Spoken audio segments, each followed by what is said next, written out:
जैसे ही प्लेन का wheel well open हुआ और लैंडिंग गियर्स बाहर आए तो विजय की डेड बॉडी व्हील वेल से स्लिप हो गई और एक गार्डन में फेल्थम एरिया के पास जाकर गिर गई। फेंसिंग पार करके एयरपोर्ट के अंदर घुस जाता है और चुपके चुपके टरमैक पे पहुंचने की कोशिश करता है। ऑनेस्टली स्पीकिंग, ये इमेजिन कर पाना मुश्किल है कि उस समय कितना डर लगा होगा उसे। यानी कि बॉडी का स्लो हो जाना। अंदाजा लगाया जा रहा है कि इसके साथ कुछ वैसा ही हुआ होगा जो सैनी ब्रदर्स वाले केस में प्रदीप सैनी के साथ हुआ था, यानी कि बॉडी का सस्पेंडेड एनिमेशन मोड में चले जाना। कि जो भी लोग प्लेन से लटके हुए थे वो टेक ऑफ के थोड़ी देर बाद ही गिर गए। काबुल के आसपास बिल्डिंग्स पर और रनवे के पास लोगों ने आसमान से बॉडी गिरती हुई देखी। खैर, 22 फरवरी 1970 का वो दिन आ ही जाता है, लेकिन हर बार की तरह शुरू से शुरू करते हैं। ये फोटो जो आपको स्क्रीन पे दिखाई दे रही है, इसमें एक जिंदा आदमी प्लेन से गिरता हुआ दिखाई दे रहा है। ये कोई एआई जनरेटेड फोटो या इमेजिनरी पेंटिंग नहीं है, बल्कि एक असली फोटो है जो ऑस्ट्रेलिया में साल 1970 में जॉन गिल्पिन नाम के एक फोटोग्राफर ने अपने लेंस की टेस्टिंग करते वक्त सिडनी एयरपोर्ट के पास एक्सीडेंटली खींच ली थी। ये दुनिया की उन हिस्टोरिकल फोटोज में से एक है जिसे देखकर रूह कांप जाती है। और सबसे खतरनाक बात पता है क्या है? फोटोग्राफर को बिल्कुल भी अंदाजा नहीं था कि जो फोटो उसने जस्ट अभी क्लिक की है उसके पीछे की कहानी कितनी ज्यादा शॉकिंग है। बात 55 साल पहले की है। हुआ कुछ ऐसा था कि कीथ सेप्सफोर्ड नाम का एक 14 साल का लड़का ऑस्ट्रेलिया की लार्जेस्ट सिटीज में से एक सिडनी में अपने पेरेंट्स के साथ रहता था। कीथ सेप्सफोर्ड हाल ही में एक इंटरनेशनल फैमिली ट्रिप से वापस आता है, एक ऐसी ट्रिप जो उसके अंदर दुनिया घूमने का जबरदस्त जुनून पैदा कर देती है। कीथ के पापा चार्ल्स कहते थे कि उसके अंदर हमेशा से ही मूव पे रहने की अर्ज थी, बस चलते रहना, नई नई जगह देखना। कीथ घर पे टिकने वालों में से नहीं था। उसके पेरेंट्स ने परेशान होकर साउथ सिडनी के एक रोमन कैथोलिक इंस्टीट्यूट में, या फिर यूं कह लो कि एक तरह के बॉयज हॉस्टल में उसका एडमिशन करवा दिया। ये हॉस्टल मेनली मेंटली चैलेंज्ड बच्चों के लिए था और कीथ के पेरेंट्स को लगा कि इस हॉस्टल में कीथ को डालने से शायद कीथ सुधर जाएगा और वह घर पे रहने लगेगा। लेकिन इसका जस्ट उल्टा हुआ। कीथ 2 दिन में ही उस हॉस्टल से भाग गया और पहले की कुछ रातें सिडनी में इधर उधर बाहर सड़कों और फुटपाथ पे सो के बिताने लगा। कहा जाता है कि हॉस्टल से भागने के बाद इन कुछ दिनों में ही कीथ ने उस दर्दनाक मौत वाली कहानी को याद किया जो उसके पिता ने एक बार सुनाई थी। कीथ के पिता ने उसे एक बार कहानी सुनाई थी कि कैसे एक स्पेनिश बॉय एक एरोप्लेन के अंडर कैरेज में घुसकर ट्रेवल कर रहा था और गिरकर उसकी मौत हो गई थी। कीथ के पिता चार्ल्स ने यह कहानी उसको डिस्करेज करने के लिए सुनाई थी, लेकिन कीथ के साथ उल्टा हो जाता है। वो 14 साल का लड़का इसी कहानी से एंकरेज हो जाता है और प्लेन के व्हील वेल में स्टो अवे करके दुनिया घूमने की ठान लेता है। इन दोनों इंपोर्टेंट शब्दों का मतलब आपको अच्छे से पता होना चाहिए, क्योंकि आगे इस वीडियो में इन दोनों शब्दों का यूज बार बार होता रहेगा। व्हील वेल का मतलब होता है प्लेन के लैंडिंग गियर्स, या यूं कह लो कि टायर्स जहां फोल्ड होकर अंदर छुपते हैं उस कंपार्टमेंट को व्हील वेल कहते हैं। बेसिकली एरोप्लेन की टायर्स रखने की अलमारी जैसा होता है। और स्टो अवे का मतलब होता है जो बंदा बिना टिकट के छुप के या इलीगली किसी व्हीकल, प्लेन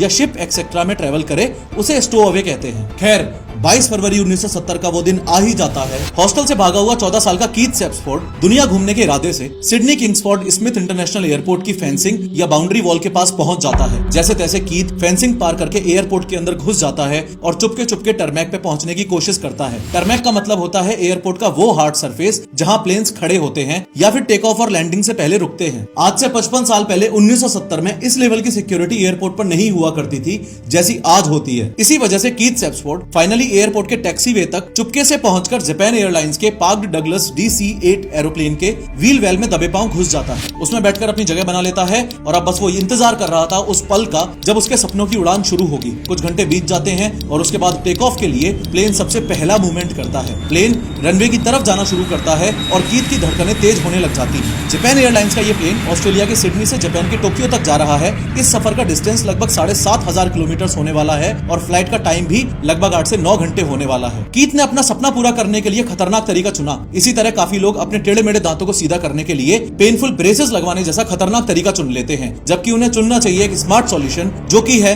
टूथसी के कंफर्टेबल इनविजिबल अलाइनर्स, जो बिना दर्द और बिना दिक्कत के स्माइल को परफेक्ट बनाते हैं। टूथसी बाय मेको के इनविजिबल अलाइनर्स से लोग बिना किसी डर के अपने दांत अलाइन करवा रहे हैं। टूथसी टीथ अलाइनर्स आपके टेढ़े मेढ़े दांतों को सीधा और दांतों के बीच के गैप्स को बंद कर देते हैं बस 6 से 12 महीनों में, जिसका मतलब ये मेटल तार वाले ब्रेसेस से काफी फास्ट हैं। ब्रेसेस वाले ट्रीटमेंट के दौरान आपको कई तरह के फूड रिस्ट्रिक्शंस रखने पड़ते हैं। इनफैक्ट इन ब्रेसेस में खाना भी फंस जाता है, जिसकी वजह से कैविटीज जैसी प्रॉब्लम फ्री में ही मिल जाती है। इसी प्रॉब्लम का एक इनविजिबल और कंफर्टेबल सॉल्यूशन है टूथसी बाय मेको के टीथ अलाइनर्स। इन अलाइनर्स की सबसे बेस्ट बात यह है कि ये कंप्लीटली इनविजिबल है, यानी कि आपने इन्हें पहना भी होगा और किसी को पता भी नहीं चलेगा। इसके अलावा ये इस तरह से इजीली रिमूव भी किए जा सकते हैं ताकि आप अपने दांतों को प्रॉपर्ली साफ कर सको और ओरल हाइजीन को भी बिना किसी परेशानी के मेंटेन कर सको। अलाइनर्स बनवाने का प्रोसेस भी एकदम सिंपल है। है, आपको बस टुत्सी की वेबसाइट पर एक 3D टीथ स्कैन बुक करना है और उनके एक्सपर्ट्स घर आकर स्कैन करते हैं, या फिर आप अपने नजदीकी क्लिनिक सेंटर भी विजिट कर सकते हो। उसके बाद ऑर्थोडोंटिस्ट द्वारा आपको एक स्माइल प्लान भेजा जाता है। जैसे ही आप प्लान अप्रूव करते हो तो कुछ ही दिनों में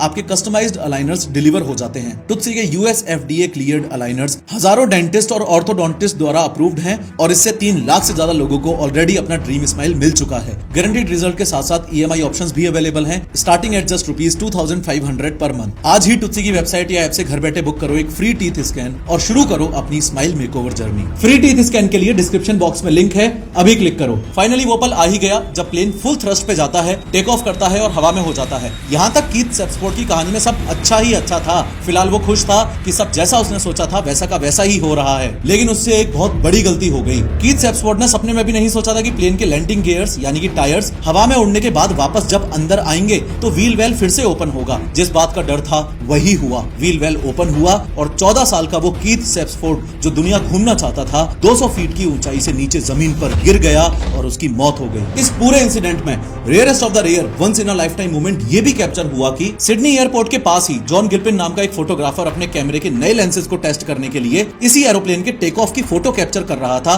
और कुछ इस तरीके से ये हिस्टोरिकल फोटो कैप्चर हुई जिसमें प्लेन तो टेक ऑफ करता हुआ आ गया पर बेचारा 14 साल का कीथ सेप्सफोर्ड भी प्लेन से गिरता हुआ कैप्चर हो गया। ये कोई साधारण फोटो नहीं है, आप ठहर के इस फोटो को अच्छे से देखोगे तो आपको भी ये एहसास होगा कि सबसे बुरी बात ये थी कि उस बेचारे बच्चे के पास गिरते वक्त इतना टाइम था कि उसे अपनी गलती और बदकिस्मती का एहसास हो रहा हो। ऑनेस्टली स्पीकिंग ये इमेजिन कर पाना मुश्किल है कि उस समय कितना डर लगा होगा उसे। इमेजिन कर पाना तो ये भी मुश्किल है कि इस फोटो को देखने के बाद कीथ के पेरेंट्स पे क्या बीती होगी जब आपका जवान लड़का ऑलरेडी स्ट्रगल से गुजर रहा हो और आप उसे लाइफ में ट्रैक पर लाने के लिए बहुत कोशिश कर रहे हो। तब ऐसा सीन देखना कितना ज्यादा हार्ट ब्रेकिंग होगा। व्हील वेल में घुसने की वजह से कीथ के साथ जो हुआ उस इंसिडेंट ने हमें इस सवाल पर लाकर खड़ा कर दिया है कि अभी कुछ दिन पहले काबुल से दिल्ली आने वाली फ्लाइट में एक 13 साल का लड़का भी तो व्हील वेल में घुस के आसानी से जिंदा दिल्ली पहुंच गया। तो फिर ऐसा कैसे हो सकता है कि कीथ तो व्हील वेल से गिर गया लेकिन ये 13 साल का लड़का व्हील वेल में पूरे 1.5 घंटे से ज्यादा की इंटरनेशनल फ्लाइट सेफली ट्रेवल करके इंडिया आ पाया? इस सवाल का डिटेल में जवाब आगे दूंगा मैं इसी वीडियो में, लेकिन फिलहाल ये समझो कि टेक्नीशियंस ये मानते हैं कि अगर कीथ सेप्सफोर्ड उस दिन गिर के ना मरता तो भी बहुत ना के बराबर चांसेस हैं कि फ्लाइट के जापान पहुंचने तक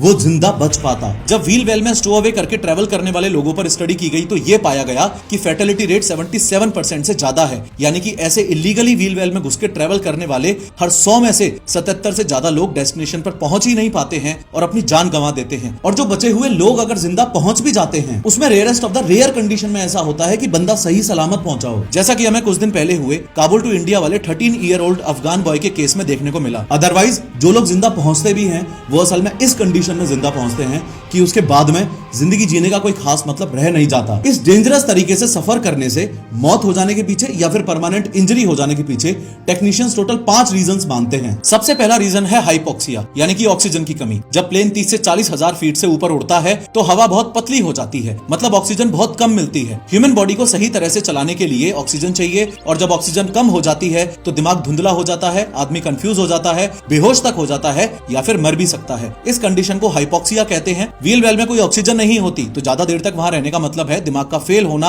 और मौत के बहुत करीब आ जाना, इसलिए व्हील वेल में ट्रेवल करना ऑलमोस्ट सुसाइडल ही होता है। दूसरा रीजन है हाइपोथर्मिया यानी कि सोच भी नहीं सकते ऐसी सर्दी। जब प्लेन इतनी ज्यादा हाइट पकड़ लेता है तो व्हील वेल में टेम्परेचर -40 डिग्री सेल्सियस से -60 डिग्री सेल्सियस तक गिर जाता है, यानी कि इतना ठंडा कि आदमी का बॉडी टेम्परेचर बहुत जल्दी डाउन हो जाता है। जब बॉडी अपना नॉर्मल टेम्परेचर मेंटेन नहीं कर पाती तो ऑर्गन्स फेल होने लगते हैं, ब्लड फ्लो रुकता है और आदमी के जिंदा बचे रहने के चांसेस नहीं होते। कोल्ड की वजह से फ्रॉस्ट बाइट भी होता है जिसमें इंसान के हाथ पैर का हिस्सा ऐसा हो जाता है जैसे सड़ गल गया हो। ऐसे एक्सट्रीम कोल्ड में सर्वाइव करना किसी मिरेकल से कम नहीं है। तीसरा रीजन तो वही है जो हमने कीथ के केस में देखा, लैंडिंग गियर्स खुलते या बंद होते वक्त प्लेन से गिर जाने के पूरे चांसेस। टेक्नीशियंस कहते हैं कि इस समय अगर कीथ बच भी जाता तो चांसेस है कि लैंडिंग करते वक्त जब लैंडिंग गियर और व्हील वेल फिर से ओपन होते तब भी कीथ प्लेन से गिर सकता था। चौथा इंपॉर्टेंट रीजन है परमानेंट हियरिंग डैमेज। प्लेन के इंजन के पास नॉइज लेवल बहुत ज्यादा होता है, 140 डेसिबल तक, जो कि रॉकेट लॉन्च के बराबर लाउड होता है। अगर आदमी लंबे समय तक बिल्कुल एक्सपोज्ड हो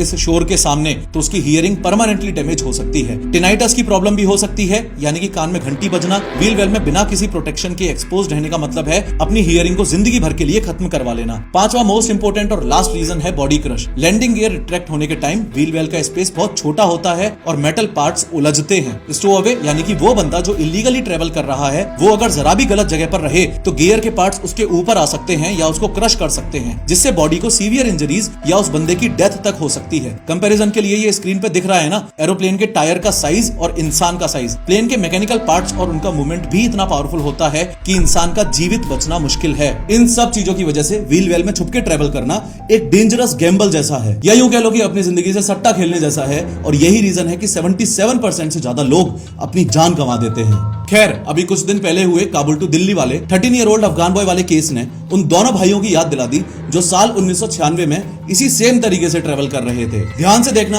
उन दोनों भाइयों के साथ क्या क्या हुआ। बात 29 साल पहले 1996 के अक्टूबर महीने की है। पंजाब के एक छोटे से गांव में एक किसान परिवार से बिलोंग करने वाले प्रदीप सैनी और विजय सैनी नाम के दो भाई रहते थे। प्रदीप सैनी 23 साल का था और उसका छोटा भाई विजय सैनी 19 साल का था। ये दोनों ही भाई कार मैकेनिक का काम किया करते थे। 90s का दौर था और उस समय पंजाब में मिलिटेंसी या यूं कह लो कि उग्रवाद खत्म होने की कगार पे था। इन दोनों भाइयों को डर था कि पुलिस इनको इस बात के लिए पकड़ लेगी कि इन पे इल्जाम था कि ये खालिस्तान सेपरेटिस्ट मूवमेंट से जुड़े हुए हैं। लंदन के साउथ हॉल में रहने वाले इनके जो रिलेटिव्स थे पंजाबी कम्युनिटी के, वो काफी सक्सेसफुल थे। तो इनको ये एहसास तो हो चुका था कि अगर ये लोग भी वहां चले जाएं तो इनकी लाइफ भी बेटर हो जाएगी। पैसा, जॉब, फैमिली एक्सेट्रा हर पर्सपेक्टिव से सब अच्छा ही अच्छा होगा। लेकिन इन लोगों को वीजा नहीं मिला क्योंकि पैसे कम थे। तो ये दिल्ली पहुंच गए। फिर दिल्ली में ये लोग एक एजेंट से मिले जिसको इन दोनों भाइयों ने 150 पाउंड दिए। तब के रेट के हिसाब से लगभग 10,000 रुपए मान लो। अब इस एरोप्लेन के स्ट्रक्चर को समझो। ये है प्लेन के आगे वाले पहिए का व्हील वेल और ये है बैगेज कंपार्टमेंट। तो एजेंट ने दोनों भाइयों को बोला कि व्हील वेल से बैगेज कंपार्टमेंट तक एक रास्ता जाता है, उस रास्ते से अपन बैगेज कंपार्टमेंट में घुस जाएंगे। इन भाइयों ने सोचा ये तो बहुत इजी है, ऐसा ही कर लेंगे। लेकिन असलियत ये थी कि एजेंट इन्हें बना रहा था। असल में व्हील वेल से कोई भी रास्ता बैगेज कंपार्टमेंट की तरफ जाता ही नहीं था। खैर, 14 अक्टूबर 1996 की वो रात आ ही जाती है जब इंदिरा गांधी इंटरनेशनल एयरपोर्ट दिल्ली के रनवे पे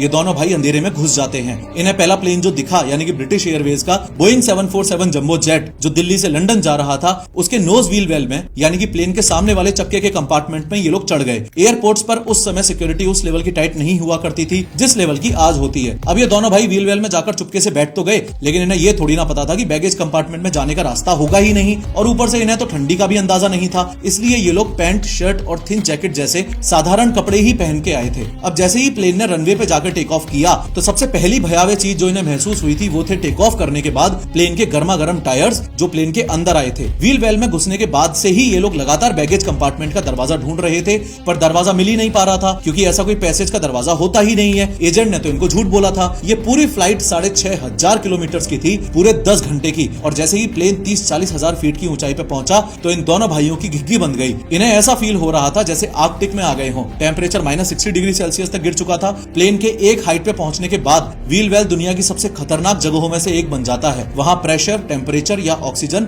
मेंटेन करने की सुविधा थोड़ी ना होती है। जैसे जैसे प्लेन हाइट पे जाने लगा तो टेक ऑफ के कुछ मिनट बाद ही ऑक्सीजन की कमी की वजह से यानी कि हाइपोक्सिया की वजह से पहले बड़ा भाई प्रदीप बेहोश हो गया। विजय भी स्ट्रगल कर रहा था, लेकिन उसकी भी एक्सट्रीमली लो टेम्परेचर यानी कि हाइपोथर्मिया से बॉडी फ्रीज हो गई। थोड़ी सी ग्रिप बनी हुई थी तो दोनों का पूरा सफर कट गया। दोनों अलग अलग कॉर्नर्स में पड़े हुए थे। अब ये सफर खत्म होने को है। पायलट्स ने लैंडिंग का अनाउंसमेंट कर दिया है और प्लेन अब लंदन में लैंड करने के लिए अपनी हाइट कम कर रहा है। इस समय तक प्रदीप और विजय की कंडीशन ये हो चुकी थी कि विजय तो हाइपोथर्मिया की वजह से ऑलरेडी मर चुका था, बस उसकी डेड बॉडी व्हील वेल के कोने में पड़ी हुई थी। लेकिन प्रदीप की किस्मत अच्छी रही कि प्रदीप की बॉडी सस्पेंडेड एनिमेशन मोड में चली गई। सस्पेंडेड एनिमेशन मोड का मतलब सिंपल शब्दों में यह है कि बॉडी टेम्परेरीली पॉज मोड में चली जाती है। ह्यूमन बॉडी की इस स्टेट में हार्ट बीट बहुत स्लो हो जाती है, ब्रीदिंग लगभग रुक जाती है और मेटाबॉलिज्म भी बहुत ज्यादा स्लो हो जाता है। लेकिन ओवरऑल देखा जाए तो आदमी टेक्निकली जिंदा ही रहता है। डॉक्टर्स या साइंटिस्ट इसे कभी कभी इमरजेंसी सर्जरी, ऑर्गन ट्रांसपोर्ट या स्पेस ट्रेवल रिसर्च जैसी चीजों के लिए एक्सप्लोर करते हैं ताकि बॉडी को डैमेज ना हो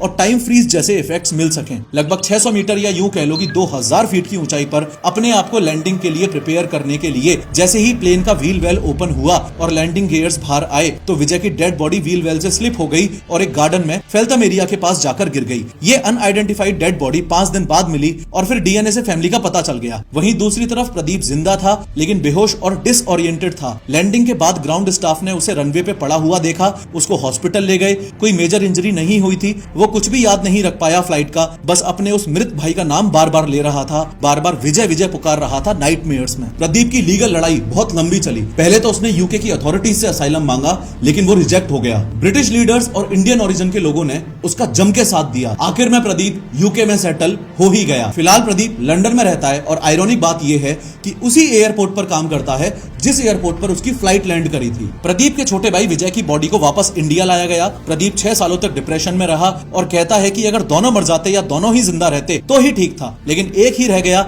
ये गलत हुआ। 13 ईयर ओल्ड अफगान बॉय अभी कुछ दिन पहले जिस काबुल एयरपोर्ट से दिल्ली एयरपोर्ट पे आया है, उसी काबुल एयरपोर्ट पे 4 साल पहले एक ऐसा हादसा हुआ था जो आई एम श्योर आप लोगों में से बहुतों को अच्छे से याद होगा। 15 अगस्त 2021 को तालिबान ने अफगानिस्तान पे कब्जा कर लिया था। जैसे ही अफगानिस्तान की कैपिटल काबुल तालिबान के कब्जे में आई तो हजारों अफगान्स को लगा कि अगर वो तुरंत देश छोड़ के नहीं भागे तो उनकी जिंदगी खतरे में आ जाएगी, स्पेशली उन लोगों की जिंदगी जो यूएस फोर्सेस के साथ काम कर चुके थे। काबुल एयरपोर्ट पे रातों रात भीड़ जमा हो गई। हजारों लोग कैसे भी करके देश छोड़ने की फिराक में थे कि कोई भी इंटरनेशनल फ्लाइट मिले और कैसे भी करके देश छोड़ दें। जैसे ही सुबह हुई तो अगले दिन यानी कि 16 अगस्त 2021 को यूएस एयरफोर्स का C-17 Globemaster 3 military cargo plane runway पर था और टेक ऑफ करने के लिए आगे बढ़ रहा था। इन रियल फुटेजेस में आप देख सकते हो कि सैकड़ों लोग रनवे पर प्लेन के साथ साथ भाग रहे हैं। कुछ लोगों ने लैंडिंग गियर के टायर्स और फ्यूजलेज के ढक्कन को पकड़ लिया ताकि ऊपर तक चढ़ जाएं। इस इंसिडेंट की जो वीडियोस उस समय सोशल मीडिया पे वायरल हुई थी, उनमें देखने को मिल रहा था कि टेक ऑफ के वक्त भी लोग व्हील्स के फ्रेम से लटक रहे थे। खैर, जैसे ही प्लेन ने टेक ऑफ करने के बाद ऊंचाई पकड़ी तो एयर फ्लो और वाइब्रेशन इतना वायलेंट हो गया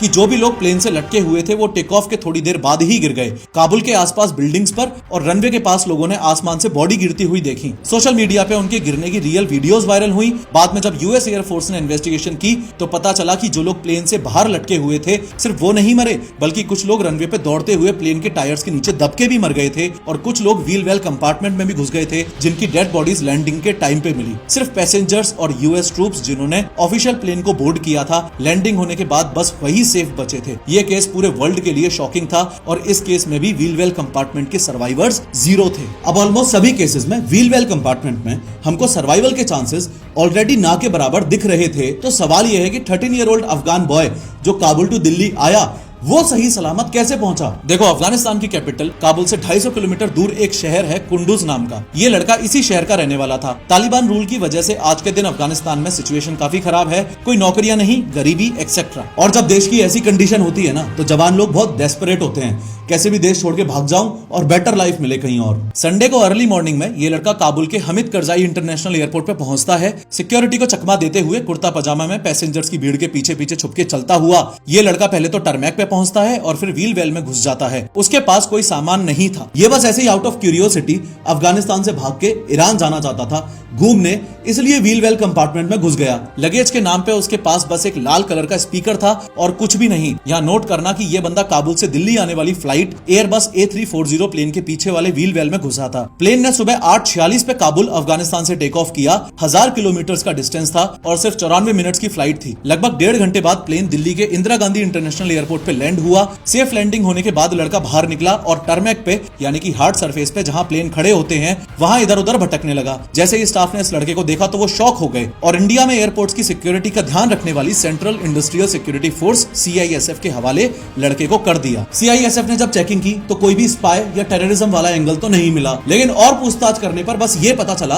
कि दिल्ली नहीं आना चाहता था, ईरान जाना चाहता था। गलती से दिल्ली वाली फ्लाइट के व्हील वेल कंपार्टमेंट में चढ़ गया था। साथ ही व्हील वेल में घुसकर सफर करने का इतना बड़ा रिस्क इसलिए लिया क्योंकि क्यूरियस था और अफगानिस्तान से बाहर निकलकर एक्सप्लोर करना चाहता था। कोई क्रिमिनल इंटेंट तो था ही नहीं, इसलिए CISF ने कोई चार्ज नहीं लगाया और उसी दिन शाम 4 बजे सेम प्लेन से वापस उस 13 साल के अफगानी लड़के को काबुल भेज दिया उसकी फैमिली को हैंडओवर करने के लिए। इस लड़के के व्हील वेल कंपार्टमेंट के सफर में जिंदा रहने के पीछे सबसे पहला कारण तो है शॉर्टर फ्लाइट ड्यूरेशन। ये फ्लाइट बाकी केसेस की तरह बहुत लंबी नहीं, सिर्फ 94 मिनट्स की ही थी। 1.5 घंटे में एक्सपोजर इतना ज्यादा लंबा नहीं था जो हमने बाकी केसेस में देखा। दूसरा कारण है लो मेटाबॉलिक डिमांड, यानी कि बॉडी का स्लो हो जाना। अंदाजा लगाया जा रहा है कि इसके साथ कुछ वैसा ही हुआ होगा जो सैनी ब्रदर्स वाले केस में प्रदीप सैनी के साथ हुआ था, यानी कि बॉडी का सस्पेंडेड एनिमेशन मोड में चले जाना। एक्सट्रीम कोल्ड और ऑक्सीजन डेफिशिएंसी की वजह से बेहोश होने के कारण उसकी बॉडी कंजर्व मोड में चली गई हो, इसलिए ऑक्सीजन की डिमांड काफी कम पड़ गई। तीसरा कारण है व्हील वेल कंपार्टमेंट की ज्योमेट्री या फिर पार्शियल शील्डिंग। प्लेन के व्हील वेल में एक बड़ा खोखला बॉक्स समझो जहां टायर ऊपर फोल्ड होते हैं। उस बॉक्स के अंदर कुछ जगह ऐसी होती रखी हैं जो थोड़ी कवर या शील्डेड होती हैं, जैसे कोने, पाइप के पीछे वाली जगह या टायर के साइड का गैप एक्सेट्रा। यहाँ दो चीजों ने शायद उस 13-year-old अफगान लड़के की हेल्प की हो।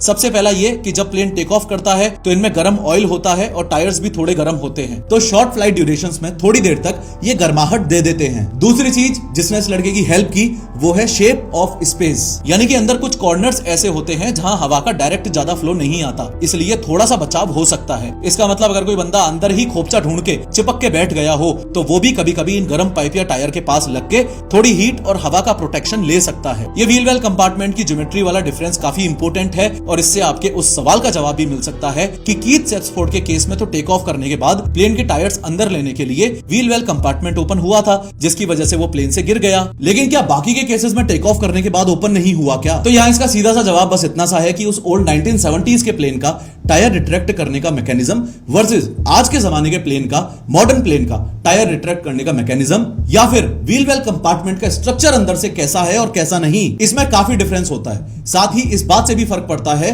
कि जो स्टो अवे है, यानी कि जो बंदा अंदर व्हील वेल में छुपा बैठा है, उसकी व्हील वेल के अंदर पोजीशन एग्जैक्टली क्या है। इसके अलावा जो मोस्ट इंपोर्टेंट रीजन है जिसकी वजह से ये 13 साल का अफगान लड़का बच पाया वो है लक। सबसे बड़ा फैक्टर असल में सिर्फ लक ही था कि वो बंदा अच्छे से सेफली ट्रेवल कर पाया। उसकी किस्मत अच्छी थी कि सारी चीजें एक के बाद एक के बाद अलाइन होती गई, चाहे वो लैंडिंग गियर्स की ओपनिंग एंड क्लोजिंग टाइमिंग हो, वाइब्रेशन हो, विंड फोर्सेस हो, या फिर उसकी बॉडी की व्हील वेल कंपार्टमेंट के अंदर पोजीशन हो। सब सही मूवमेंट पे सही से अलाइन हो गया, इसलिए वो बच गया, वरना कोई भी चांसेस नहीं थे। 100 बात की एक बात यह है कि तुम्हें कभी भी जिंदगी में ऐसी बेवकूफों वाली हरकतें नहीं करनी है, क्योंकि अगर बच भी गए तो हालात ये हो जाती है कि हॉस्पिटल बिल का खर्चा प्लेन की जो टिकट का अमाउंट है उससे कई गुना ज्यादा आएगा। और अगर ऐसा है तो प्लेन की टिकट लेके आराम से सफर कर लेना भाई, क्यों फालतू पहिए में घुस के मगजमारी करनी है। अपने दांतों को सीधा करवाने या उनके बीच के गैप्स को बंद करने के लिए टूथसी अलाइनर्स बेस्ट ऑप्शन हैं। लिंक मैंने डिस्क्रिप्शन में दे दिया है, क्लिक करके अपना फ्री टीथ स्कैन जरूर बुक करना। खैर, इस वीडियो पर क्लिक करके अभी के अभी समझो कि इंडिया में एडवेंचर स्पोर्ट्स के लिए एक सेंट्रल अथॉरिटी का होना कितना ज्यादा जरूरी है।